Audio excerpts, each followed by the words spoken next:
What's good, YouTube? It's Snuz, and we're back with another video. Road to 1,000 subscribers, of course. In today's video, I'm going to be talking about Game 2 of the Western Conference Finals. And it's exactly what I said was going to happen. And Shai Alexander and the Oklahoma City Thunder have responded and tied up the series 1-up. And obviously, a game where Jalen Williams went down with his injury, Dylan Harper went out with his injury, and the Oklahoma City Thunder will still managed to come away with this game. And Shai Alexander had the game I expected him to have. Not a dominant performance, but just enough for the Thunder to win this game. He had 30 points, 9 assists. Obviously, the decision making was way better. They decided to move him off balls so he didn't have to bring up the court with traps and obviously blitzes, which obviously helped Shai Alexander get into a bit of more of a rhythm actually than last game. And obviously the last play, which was a dagger, basically there was a designated ISO spot so Shai could get to his spot, ISO Stephon Castle,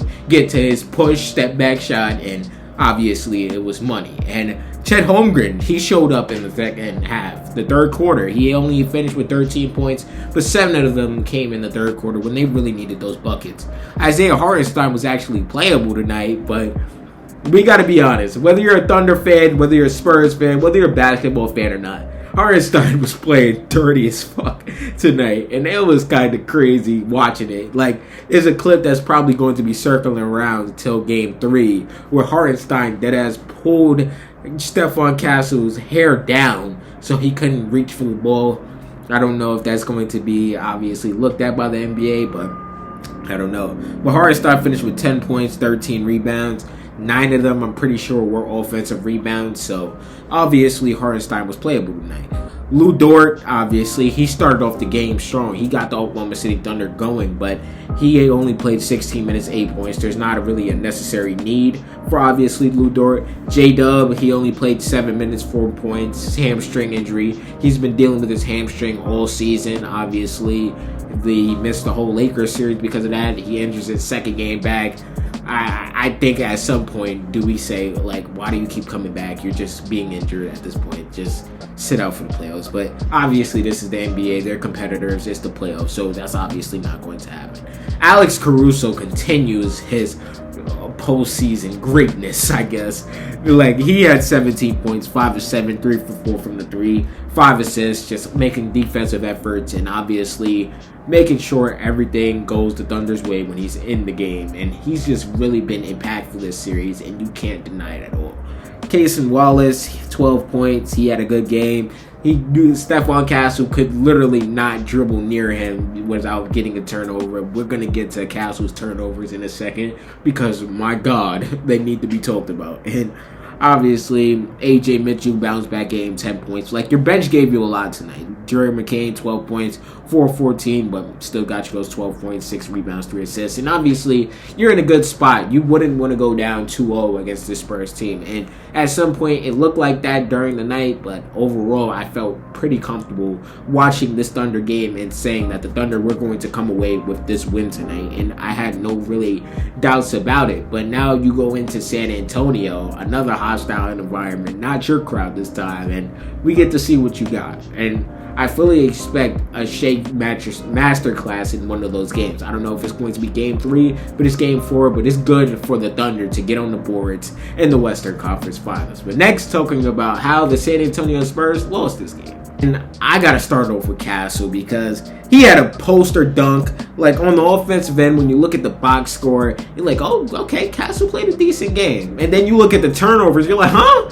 And then you look at, obviously, statistics, and you look at he has the most turnovers in a 2-game span in NBA history. You're like, what? And tonight, Castle had 25 points, 8 assists, 9 turnovers. And it just cannot be that bad. The decision-making was bad.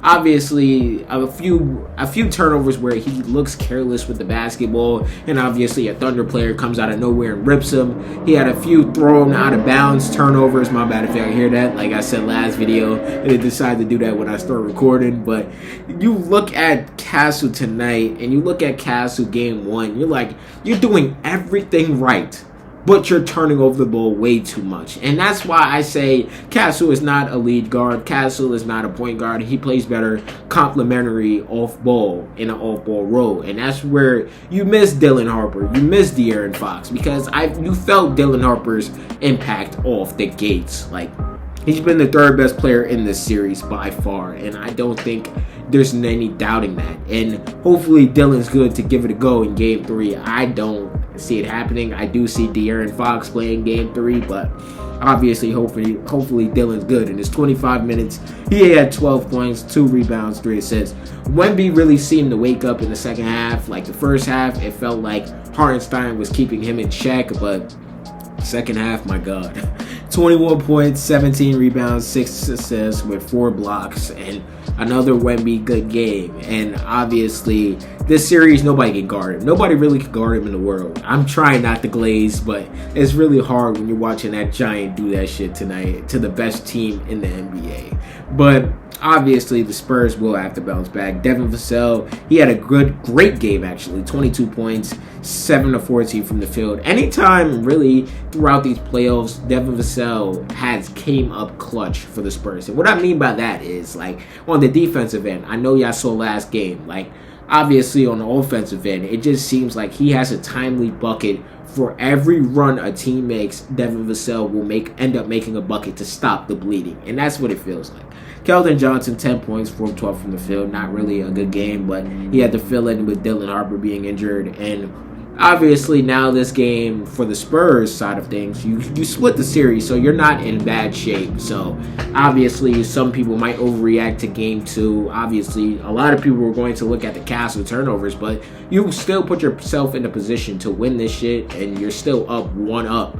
Or you're not even up anymore, my bad. You're tied, the series is tied, and you're going back home, and obviously you have full confidence because most likely your starting point guard will be back. Your backup point guard won't be back, or most likely won't be back, because let me not say he won't be back, because he's still young. He could be good by tomorrow, basically. But obviously the Spurs have a long head away from him. Like, if y'all thought the Spurs were going to go up 2-0 tonight, or if y'all thought the Spurs were going to go up 2-0 tonight, you must have had major belief in the Spurs and not know the Oklahoma City Thunder at all, and not knew that they were going to fight back. And with that being said, I expect that they'll fight Game 3. And like I keep saying that I expect this series to go 7 games, or maybe if the Thunder's still 2 games in San Antonio, which I don't see happening, but I see them splitting. Let me say that. Let me give my prediction, because any team, if the Spurs win both back-to-back, it'll make me sound like a dickhead and me getting on the hype train. So let me say this. Like, I don't see any team bending a knee, but if there is any clear-cut advantage, you will take it. And I felt like some points of this game, J-Dub's versatility was missed. So maybe we see that. And also on the Spurs side of things, you see Dylan Harper's rim running transition play was missed too, because you had some points of the game where the ball was in Castle's hands when some points it will be in Dylan Harper's hands. And obviously relying on Castle too much just puts too much pressure on him. And then the Oklahoma City Thunder know where the ball is going, so they're just going to blitz you. And they're going to send Case and Wallace at you. They're going to send Caruso at you. And that just cannot happen. But I'm interested to see how Game 3 goes, because this series is not over by any means, and we're still getting started, because Game 3, I feel like somewhat is more important than Game 1, in my opinion. But y'all let me know, who do y'all have in Game 3? The Spurs versus the Oklahoma City Thunder. Subscribe. What's good, y'all? If y'all made it to the end of the video, I hope you guys enjoyed this video. And there's a video right here. I'm pretty sure you're gonna like it if you like this one. And the channel icon's right there if you want to just check out the channel in general. And yeah, leave a like too, because it really helps the algorithm push me out. And yeah, I appreciate y'all for watching this video nonetheless.